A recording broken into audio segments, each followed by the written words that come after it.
आज आमच्या लाडक्या लेकीचा पहिला वाढदिवस। आराध्या आमच्या जीवनात आली आणि सगळं काही सुंदर झालं। वर्ष कसं निघून गेलं कळलंच नाही। माझ्या छोट्या परीचा आज पहिला वाढदिवस आहे। ती नेहमी आनंदात राहो हीच आमची महाराजांचरणी प्रार्थना। तिच्या इवल्या पावलांनी आमच्या घरात खूप आनंद भरला। आमच्या लाडक्या आराध्याला वाढदिवसाच्या खूप खूप शुभेच्छा। तर म्हणूनच इथे सकाळी लवकर उठून आम्ही दोन्ही मायलेकी तयार होत आहोत, कारण आज वाढदिवस साजरा करायचा आहे आणि आमच्यासोबत आम्ही वाढदिवस कसा साजरा करतो हे तुम्हाला दाखवणार आहोत। सकाळी छान फ्रेश होऊन महाराजांचे आशीर्वाद घेतले, आता चहा घेतो आणि मस्तपैकी तयार होऊन भेटतो। वेलकम। तर मी आणि आराध्या आता छानपैकी तयार झालेलो आहोत। आराध्याला पण मस्त तयार केलंय आणि आता देवपूजा करून घेतो, आराध्याचं औक्षण करते आणि त्याच्यानंतर मग आता जाणार आहोत मंदिरात। तर कुठल्या मंदिरात जाणार आहोत हे मी तुम्हाला मंदिरात जातानाच दाखवेल। तुम्ही मला कमेंट करून नक्की सांगा की तुम्ही हे मंदिर ओळखता का। चलो, आम्ही दोघी तयार तर झालो, पण आता खरी वेळ आहे देवपूजेची। औक्षण करण्याआधी छान रोजची नित्य देवपूजा करून घेतली, कारण की सगळ्यात आधी आपल्या महाराजांचे आशीर्वाद महत्त्वाचे, म्हणून इथून आम्ही सुरुवात करत आहोत। मंदिरात तर जाऊच महाराजांचे आशीर्वाद घेण्यासाठी, पण आपल्या देवघरात जे महाराज आहेत तिथून आम्ही सुरुवात केली। तर छानपैकी रोजची जी मी नित्य देवपूजा करते ती माझी आता सुरू आहे। नित्य देवपूजा करून घेते आणि त्याच्यानंतर मग छान आराध्याचं औक्षण करते आणि मग आम्ही बाहेर जायला निघू।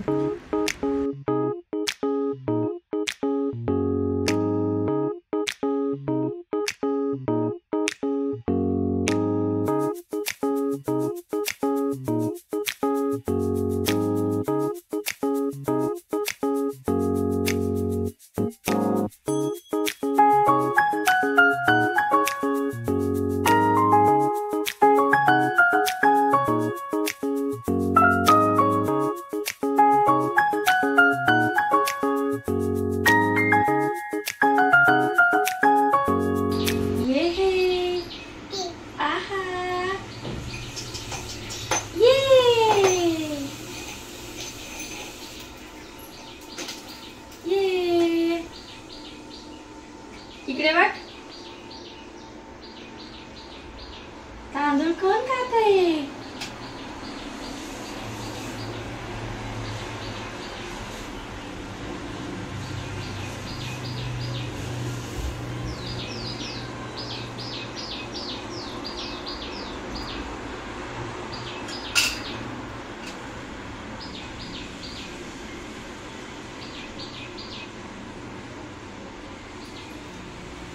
ये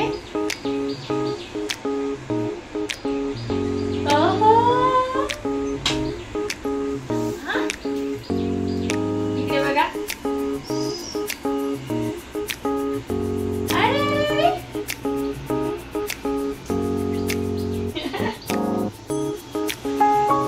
इथे बघा।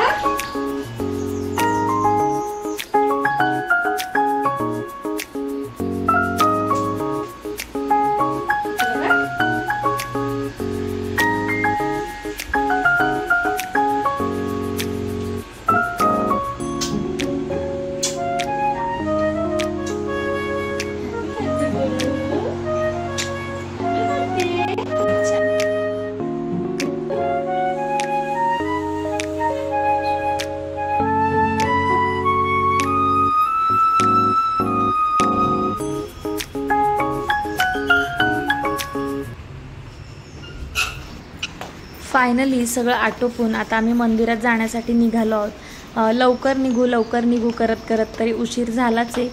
आय होप आता ट्रॅफिक नाही मिळालं तर बरं आहे। पिट्टू चलो,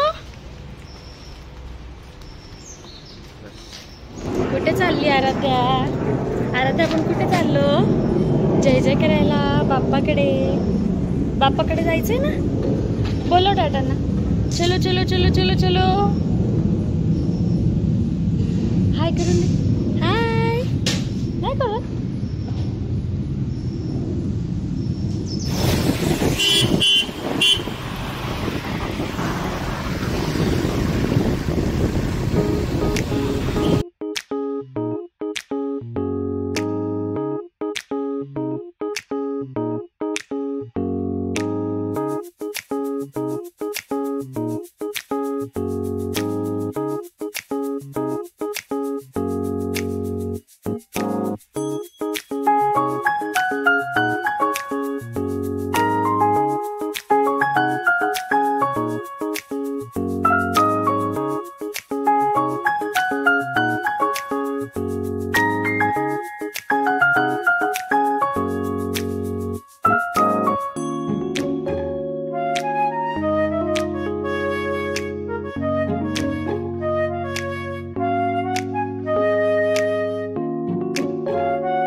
मंदिरात जायला तसं 40-45 मिनिटं लागतात, त्यामुळे आराध्या गाडीवर छान गारगार हवेने झोपी गेली होती. तर आता इथे आपण जवळच पोहोचलोय. आता गाडी लावायला तेवढी पार्किंग मिळायला हवी आणि मग लवकर दर्शन व्हायला हवं, कारण आज वीकेंड तसं नाही आहे, पण गर्दी तर असतेच. आता सकाळी सकाळी तर आम्ही पहिल्यांदाच आलो एवढ्या पहाटे, तर पाहूया आज गर्दी मिळते का. सकाळी लवकर निघालो. आम्हाला असं वाटलं की ट्रॅफिक नाही लागणार, पण मला वाटतं आपल्यासारखाच विचार करणारे सगळेच लोक असतात. तर बरेच जण सकाळी कुठे यायचं जायचं असतं तर लवकर निघतात, तर तसं बाकी लोकसुद्धा आमच्यासारखी निघाली होती. तर आय होप ही गर्दी मंदिरासाठी म्हणजे लवकर दर्शन होईल, कारण आराध्या सकाळी लवकर उठली आहे, तर तिलासुद्धा झोप यायला लागेल.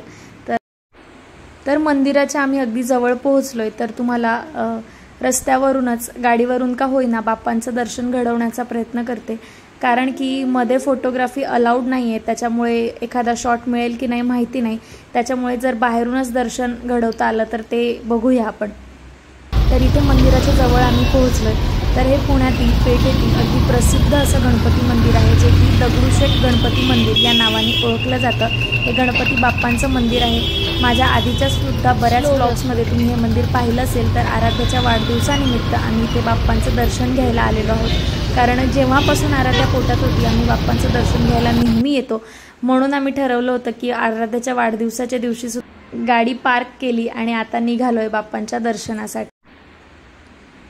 खूप गर्दी तर वाटत नाहीये, म्हणजे आहेत पण मोजकी लोक आहेत, म्हणजे अगदी लाईनमध्ये खूप वेळ उभं राहावं लागणार नाही असं तरी वाटतंय. लवकर दर्शन होईल, किमान अर्धा-पाऊण तास लागेल.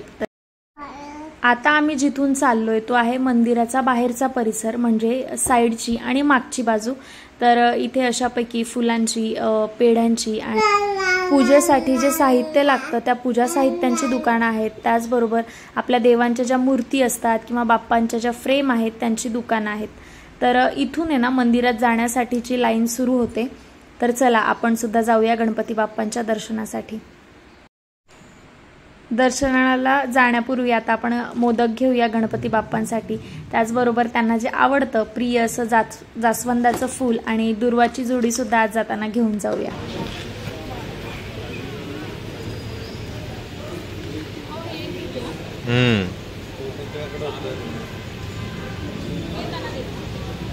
तर जसं मी तुम्हाला मगाशी सांगितलं की आज बऱ्यापैकी गर्दी कमी आहे. कदाचित आम्ही सकाळी सकाळी आलेलो असावं म्हणून सुद्धा गर्दी कमी असेल. तर लाईनमध्ये कुणीच नव्हतं, मीच एकटी चालत होते.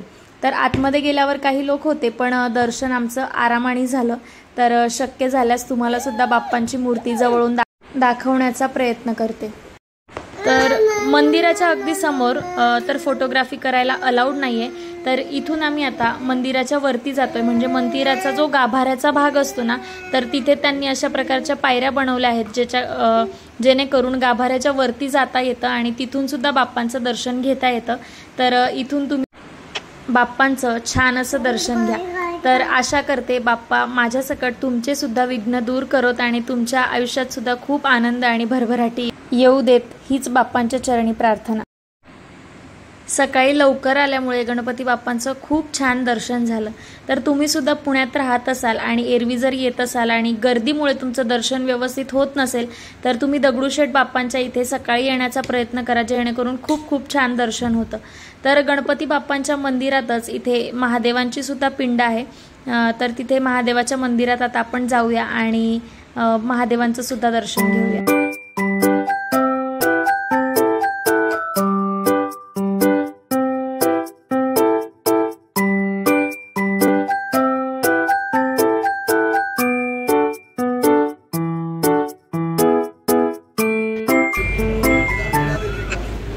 आता दगडूशेठ बाप्पांच्या गणपतीच्या मंदिराबाहेर जवळच महाराजांचं सुद्धा मंदिर आहे.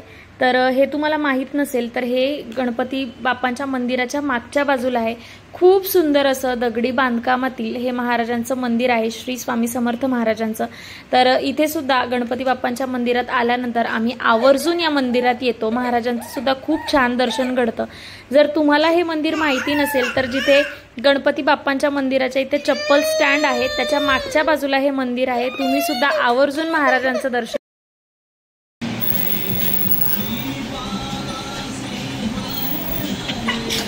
छान गणपती बाप्पांचं दर्शन झालं, आपल्या महाराजांचं दर्शन झालं आणि वाढदिवसाची जी सकाळ आहे ती खूप छान गेली।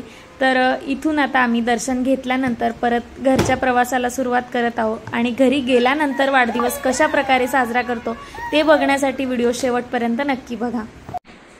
जसं की तुम्हाला सगळ्यांना माहिती आहे, यंदा पुण्यात पावसाळा लवकर सुरू झालाय, सगळीकडेच पाऊस पडतोय, त्यामुळे दुपारपासूनच लाईट गेली होती आणि संध्याकाळी वाढदिवसाच्या वेळेपर्यंत सुद्धा लाईट आली नव्हती। त्याच्यामुळे संध्याकाळची देवपूजा करून घेतली आणि आता म्हटलं जो चार्जिंगचा लाईट आहे त्याच्यावरच घरात छोटं मोठं असं सेलिब्रेशन करू, कारण वाढदिवस अगदी साध्या पद्धतीने घरच्या घरी साजरा करायचा असं आम्ही आधीच ठरवलं होतं। त्याच्यामुळे कुणी पाहुणे मंडळी तर नाहीये, तर आम्ही घरातलीच माणसं आहोत। तर आता सेलिब्रेशनला सुरुवात करूया। तर लाईट गेली होती, पण महाराजांच्या कृपेने केक कट करण्याच्या आधी लाईट आली आणि छान असं आम्ही वाढदिवसाचा केक कट केला आणि आराध्याचा बर्थडे साजरा केला। तर जेवणासाठी आम्ही बाहेरच जाणार होतो, पण अगेन जसं पाऊस सुरू होता त्याच्यामुळे आम्हाला बाहेर तर कुठे छान लांब जाता आलं नाही। त्याच्यामुळे जवळच एका ठिकाणी छान पावभाजी खाल्ली आणि बर्थडे जो आहे तो आम्ही सेलिब्रेट केला। तर असो जे काही होतं त्याच्यात महाराजांचीच इच्छा, जसा दिवस गेला तो खूप आनंदात गेला आणि सगळं काही छान झालं, त्याच्यामुळे महाराजांचे खूप खूप आभार। आणि तुम्ही ब्लॉग शेवटपर्यंत नक्की बघितलात त्याच्यामुळे तुमचे सुद्धा खूप खूप आभार।